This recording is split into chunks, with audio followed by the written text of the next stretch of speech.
E aí, galera, estamos de volta com mais um episódio do programa de discussão e troca de ideias sobre temas cristãos contemporâneos. E adivinha qual que é o tema de hoje? O cristão e a política. É meio polêmico, né? Tá curioso, eu sei que você tá. Então, seja bem-vindo hoje a mais um Triângulo das Ideias.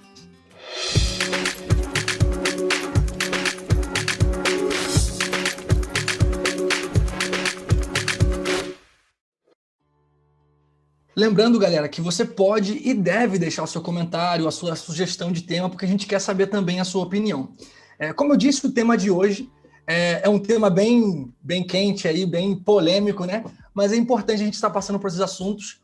Afinal de contas, a gente teve duas eleições aí, uma nos Estados Unidos e uma aqui no Brasil.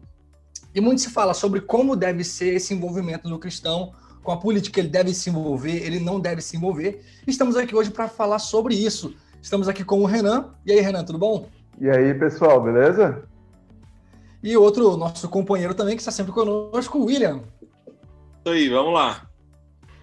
Igual o Felipe falou, realmente é um tema bem debatido, né? Bem complicado.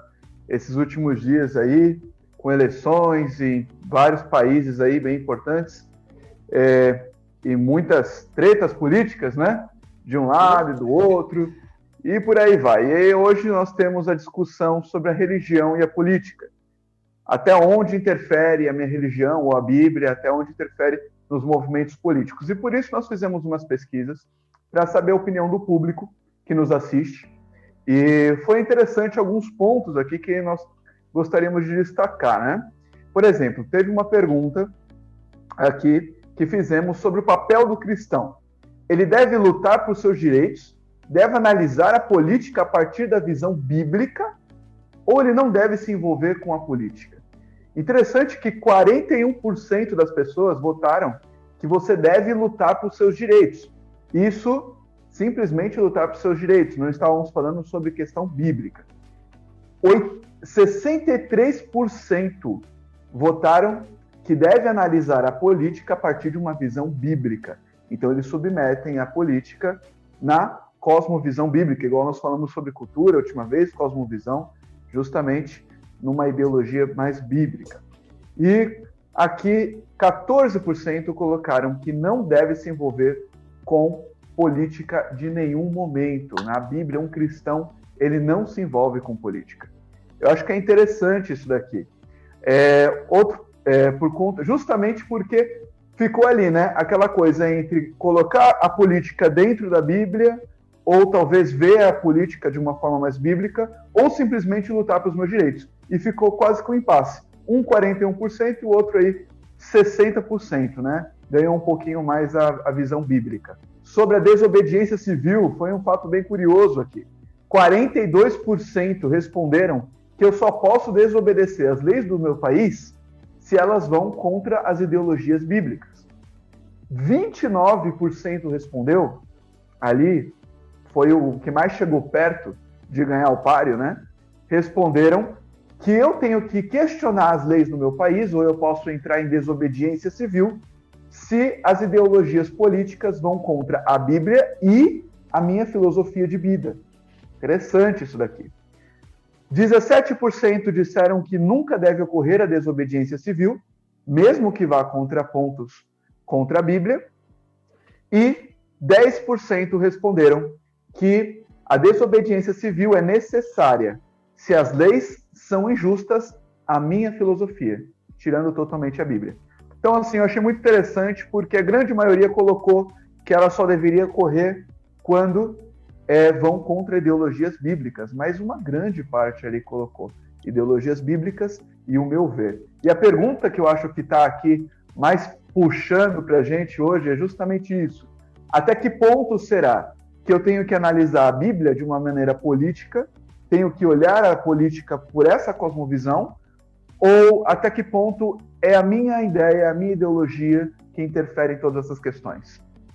Verdade. E é interessante dessa pesquisa que a gente observa que o pessoal está pensando sobre isso, né? E quando você olha para a situação política e o envolvimento do cristão com a política, a gente não deve esquecer que, embora nós sejamos cidadãos do céu, né, futuramente, nós estamos nos preparando para estar lá, né, a gente vive com os olhos no céu, mas não pode esquecer que a gente está com os pés na terra, né? Então, nós somos cidadãos desse mundo, né? Então, a gente tem um dever também de influenciar a sociedade positivamente, né? E até a escritora adventista Ellen White comenta sobre isso, né? Ela fala que todo indivíduo cristão ele tem o dever de exercer influência, né? Na sociedade, né? Então, é problema nosso sim, né? É problema nosso sim. Mas também, como 17% das pessoas falaram aí, não é que você vai obedecer também o Estado acima de qualquer tipo de outras filosofias, e o Estado só e ele somente, né? É importante também a gente destacar que a Bíblia, ela não tem uma posição política, né? Ela não é de esquerda, não é de direita. A gente não pode usar, né, a Bíblia para defender nenhum tipo de ideologia bíblica. O que a gente pode fazer, claro, é defender o que ela orienta a respeito da vida, de como gerenciar a vida, como cuidar de uma nação, ok, mas a gente não deve politizar a Bíblia, né? A gente não deve politizar a Bíblia, justamente porque não é o propósito dela. Ela contém questões governamentais, assim como contém questões históricas, geográficas, mas o seu princípio, o seu objetivo não é primariamente esse também, né? Exatamente. E é interessante que os primeiros programas eles são realmente uma base para todos os outros assuntos, né? Porque da mesma forma que Cristo, a gente comentou que ele não concordava 100% nem com os fariseus e nem com os saduceus, ele pegava os pontos positivos ali e ele ia tomando para si o que era correto, quais estavam de acordo com os seus princípios, né? E o cristão, ele deve agir da mesma maneira. O problema é que, assim, muitas vezes as pessoas elas não só se filiam a algum lado dos partidos, ou de direita ou de esquerda, mas elas tomam como se isso fosse, não, o cristão tem que ser assim, o cristão tem que ser de direita, o cristão tem que ser de esquerda. E o problema é que nos extremos eles acabam agindo como cristãos da cultura, que, como a gente comentou no primeiro programa, seria aquele cristão que ele quer uma revolução cultural, ele quer transformar a cultura de onde ele vive. Um exemplo, a extrema-direita, eles querem que os princípios que eles acreditam que sejam os princípios cristãos sejam impostos em todo o país. E qual o discurso que eles usam para dizer isso? Eles dizem que não, princípios é importante, todos devem ter esses princípios cristãos, vai fazer uma sociedade melhor. E querendo ou não, princípios é importantíssimo, nesse ponto eles estão certos. E a extrema-esquerda, o que ela diz? Eles também querem que o que eles acreditam que seja empatia, seja imposto no país. E qual é o discurso deles, dos cristãos de extrema-esquerda? Amor ao próximo, que também é positivo. O problema é que nos dois casos, eles querem impor o que eles acreditam que é princípio e o que eles acreditam que é empatia. Então é como se eles quisessem converter a nação. Só que nós não somos chamados a converter a nação, nós somos chamados a converter pessoas da nação. E isso faz toda a diferença. Quando você converte uma nação, você impõe princípios ou empatia a uma nação, todo o processo de atitude, ele passa a ser algo superficial, porque a pessoa ela só faz porque se ela não fizer, ela está descumprindo a lei.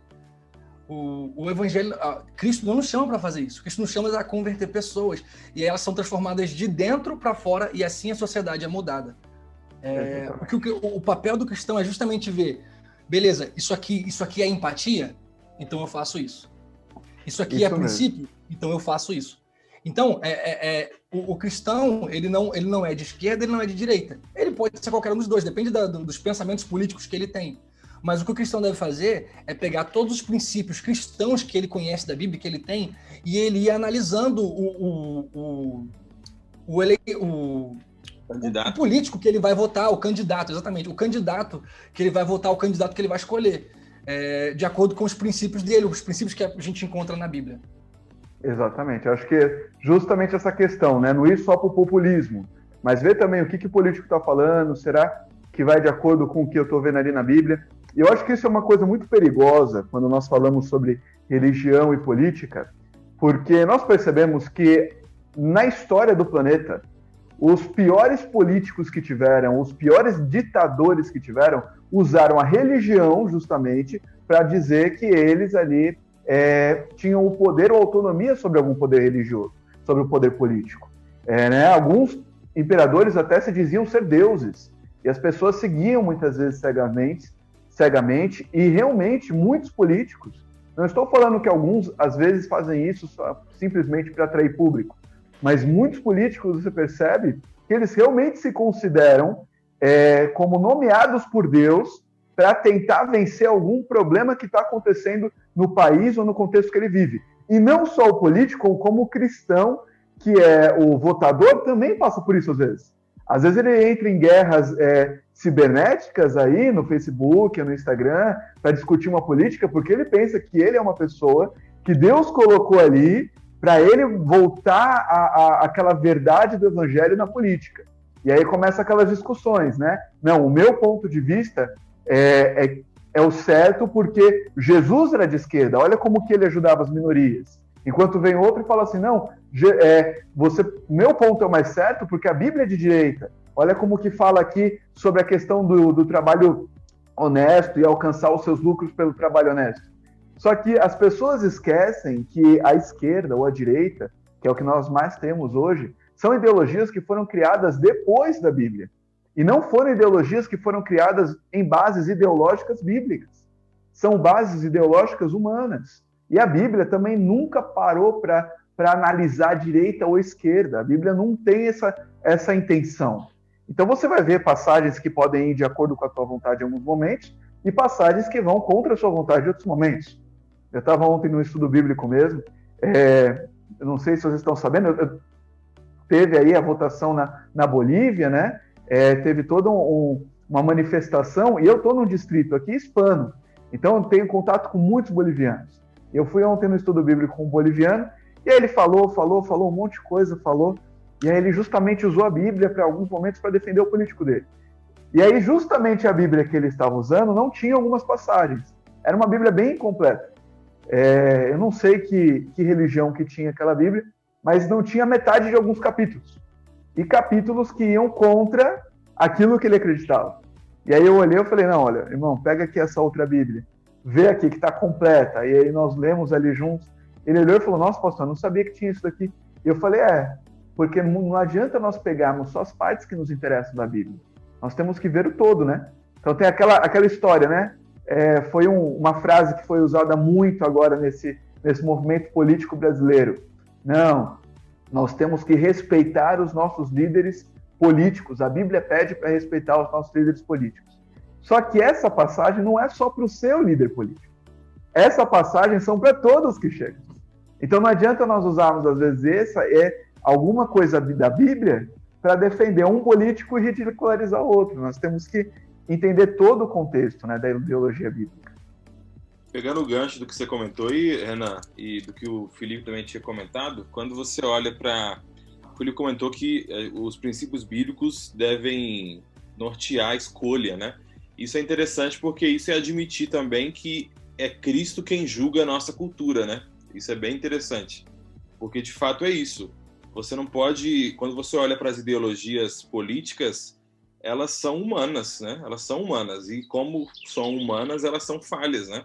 Então, quando a gente deixa que Cristo julgue a nossa cultura, que Cristo julgue o candidato para as propostas, as ideologias, a gente está aí em uma posição bem mais favorável como cristãos, né? E a gente geralmente olha para o mundo também com um olhar, e para os governantes, para os candidatos, com um olhar muito idealista, né? Precisa ser assim, precisa ser daquele jeito, precisa ser desse jeito. Mas a gente não pode esquecer que nenhum governo vai resolver o problema do mundo, né? Todos são humanos. Todas as filosofias, como o Renan comentou, todas as ideologias políticas são preparadas com base humana, com base de ideologias humanas, né? Ninguém pegou a Bíblia, os princípios bíblicos, para fazer uma teocracia, por exemplo, né? Então a gente não pode esquecer disso, que quando a gente olha de forma idealista, não tem que ser assim, assim, assim. Esquerda, direita, ninguém vai resolver o problema do ser humano, o problema do mundo, né? Todos os dois lados têm pontos positivos, mas cuidar dos pobres não é de esquerda, é bíblico, é cristão, né? Exato. Então é isso que a gente tem que ter em mente também. Então eu falo, nossa, então essa ideologia que está indo muito mais de acordo, ok, agora eu vou defender ela. Não, a sua bandeira tem que ser a bandeira de cristão. E o que o cristianismo prega, você vai procurar no seu candidato, nos partidos, para tentar, né, exercer o seu poder de influência cristã para colocar alguém digno, né, se é que possa existir, né, mas mais digno possível para fazer algo de bem para a sociedade, né? Exatamente. Essa questão ela é muito importante, né? Você analisar isso e entender também um outro ponto aqui que nós falamos, justamente sobre a questão de desobediência civil. Porque quando nós olhamos, por exemplo, para Jesus, e isso é perigoso também nós falarmos sobre esse assunto, né? Porque nós temos muitos movimentos aí extremistas, porque eles julgam a Bíblia algumas vezes julgam a Bíblia como fonte, só que a parte que eles querem. Então, por exemplo, eu olho assim para Jesus, e Jesus morreu como justamente um ativista político na época de Roma ali, né? Ele foi considerado como um ativista político religioso ali naquela época, justamente porque as pessoas diziam que ele era o rei de Israel, e ali teve toda aquela questão, o medo do César que estava chegando e tudo mais, toda essa preocupação, né? Então, as pessoas pensam assim, será que eu tenho que ser como Jesus no sentido de ser um ativista político? Só que Jesus, ele não estava falando sobre política quando ele morreu. E aí, justamente quando ele estava ali no templo, ele fala, né, dá ao César o que é de César e dá a Deus o que é de Deus. Então, nós temos que entender que a minha forma de vida, a minha filosofia e cosmovisão bíblica, igual o William falou, tem que ser de amar a Deus acima de todas as coisas, o próximo como a ti mesmo.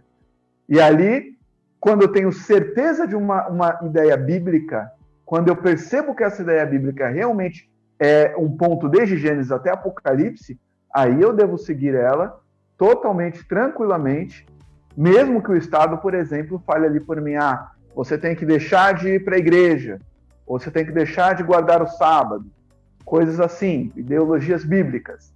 Nós temos que sempre repensar sobre essas coisas e ter certeza absoluta do que nós estamos falando. Porque quando nós não temos certeza, às vezes a gente atribui movimentos ativistas que não são exatamente certos, né? Exatamente. E, assim, é interessante que Cristo, ele morre como um ativista político-religioso, mas não porque ele era, porque as pessoas acreditavam que ele seria. Inclusive, esse é o motivo de que quando Jesus morre, é por isso que todos os discípulos se dispersam. Pedro fica tão inseguro que quando pressionam ele nega Jesus 3 vezes.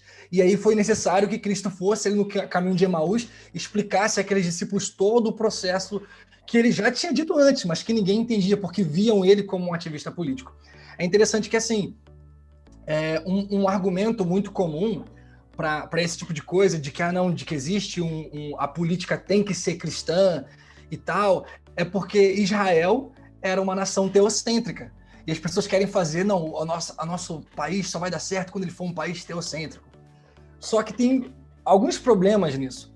O primeiro problema é que, apesar de que Israel era o povo de Deus, eles precisavam vigiar para que a nação fosse de Deus, e não que seu Deus fosse a nação. E o que era o que muitas vezes acontecia, eles faziam às vezes da própria nação o próprio Deus deles, quando eles se achavam superiores a outros. Não, esse é gentil, esse é isso, esse é aquilo, você é indigno, eu sou judeu, eu sou isso. Sabe, esse é o problema. E às vezes quando a gente exagera nesse se preocupar com não, tem que ser assim, a nossa nação tem que ser cristã, tem que ser dessa forma, às vezes a gente acaba quase que endeusando a nossa nação, e isso é um problema, porque Deus é Deus, não a nossa nação. Um outro problema que tem é porque, na verdade, porque Israel de hoje não é a nossa nação, o Israel de hoje não é o Brasil, não é os Estados Unidos, o Israel de hoje não é nada disso, o Israel de hoje sou eu e você. O Israel de hoje é a igreja. E o que acontece? Nós somos o povo de Deus hoje porque nós fomos enxertados na árvore genealógica do povo de Deus. Do povo de Deus, é uma palavra difícil, né? Nós fomos enxertados na árvore genealógica de Deus. Ali, como diz em Romanos 11. Nós fomos colocados ali, enxertados nesse povo de Deus. Então, Israel não é a nação. Não queira transformar a nação, uma nação cristã. Não é assim que funciona. Você tem que transformar você em uma pessoa cristã. Você tem que se transformar num cristão e levar outras pessoas a conhecerem de Cristo. E aí sim, aí a transformação pode acontecer no nosso país, porque são pessoas transformadas e não uma nação. Uma política teocêntrica matou Jesus, né? Exatamente. E um último detalhe, se a gente for analisar, o que seria então, num exemplo bíblico ali, qual que seria a nossa realidade mais parecida com alguma realidade bíblica? A nossa realidade mais parecida com a realidade bíblica é justamente Daniel na Babilônia, ou talvez José no Egito. Por quê? Porque nós somos o povo de Deus no meio de uma nação gentia, uma nação onde as pessoas não são crentes. Isso qualquer nação, até Estados Unidos, que se declara como uma nação cristã, até lá é a mesma coisa. Por quê? Porque as pessoas não são cristãs de fato, em sua maioria, né, no caso. Então, nós somos como Daniel na Babilônia. Como é que era a postura de Daniel diante do povo ali? Daniel pregava para as pessoas. Ele tinha contato com o Nabucodonosor, mas ele não queria impor as leis e os princípios dele à nação. Pelo contrário, quem quis fazer isso? Foi os sátrapas, que queriam lá matar ele. Quem impôs leis dos princípios religiosos deles foram os sátrapas. Foi o próprio Nabucodonosor quando fez a estátua ali para todo mundo adorar. Entendeu? Então, ou seja, o nosso chamado é para ser como Daniel. É para pregar as pessoas, converter pessoas e não nação. Perfeito, então. A gente entende que nós não devemos seguir ideologias simplesmente porque elas são ideologias bonitas. Mas como indivíduo, né, eu tenho que ver se essa ideologia política ela vai de acordo com a minha ideologia bíblica, né? Exatamente. E quando a gente analisa tudo isso, a gente vê que o cristão, ele é apartidário e não apolítico. O que isso significa? Significa que nós não somos adeptos, o cristão não é adepto de algum partido de direita ou de esquerda, não. O cristão ele não toma partido nesses quesitos. Ele não se identifica com nenhum partido especificamente. Mas nós também não somos apolíticos. Ou seja, a gente não está nem aí para a política. Por quê? Porque Deus ele nos chama a sermos empáticos. A Bíblia fala muito sobre preocupação com viúvas, com órfãos. Ou seja, o cristão ele tem que pensar no próximo. E muito de política envolve a questão de pensar no próximo também. E ainda, o cristão ele tem que se preocupar com esse mundo também, porque apesar de que Cristo vai vir, vai restaurar tudo, vai fazer tudo novo, a gente tem que se preocupar com esse mundo, porque nós vivemos nesse mundo, e Cristo, Deus, quando ele cria o mundo, ele fala assim, terás domínio sobre os animais da terra, as aves do céu, ou seja, tudo que tem nesse mundo é responsabilidade nossa. Então, aí você entende o peso do voto do cristão. Como eu disse, o cristão não é partidário, ele não tem um partido, mas o seu voto tem importância. Por quê? Porque a gente vive nesse mundo e a gente precisa viver num lugar bom para nós vivermos bem e para outras pessoas, para que as pessoas sofram menos. É justamente isso. Pessoal, a gente pode ficar aqui nesse assunto até, é um assunto bem complexo e muito bom também, inclusive, de falar. Tem muitas coisas para a gente dizer aqui, mas o tempo vai acabando, a gente precisa dar uma pausa aí e quem sabe voltar a falar alguma outra vez um pouquinho mais sobre isso. Mas como você pode, a gente já agradece aqui a sua companhia, a gente agradece o seu comentário que eu sei que você deixou, a gente agradece também a sua sugestão de tema que eu sei que você deixou aqui embaixo. E você pode assistir tanto esse programa quanto os outros programas na nossa playlist do Spotify, você pode ver no YouTube, que estão todos salvos lá no YouTube, você pode assistir todos os nossos programas, pode reassistir o programa. E mande de novo a sua sugestão, o seu tema aqui, pode deixar aqui embaixo. E envie esse vídeo, os outros vídeos, todos que você gostar, envie para os seus amigos, para os seus parentes ali, para que eles possam ver também e que eles possam refletir sobre isso e entender qual é o papel do cristão em relação à política. É isso aí. A gente se vê no próximo Triângulo das Ideias.